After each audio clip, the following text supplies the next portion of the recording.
5 oldu. 5 aldım. Taşlı. Hadi başlayalım. Al işte.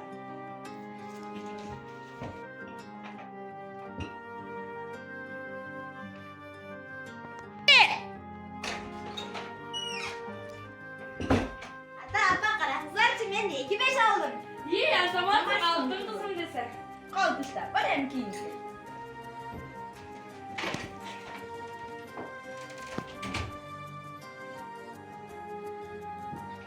Neyse o ne? Siz tamam. Normal. Ben katmaya çıkartmışım. İşlerim. Ben de taşımadım.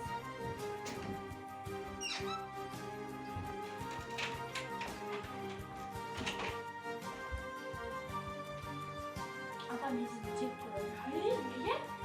Siz bana hiç konu vurbaysınız. Siz iyice erkeletip beni erkeletip hep konunuz esinde çok.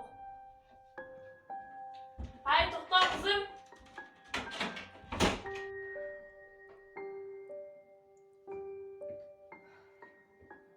Begayım, Meryem, beka gelgiler.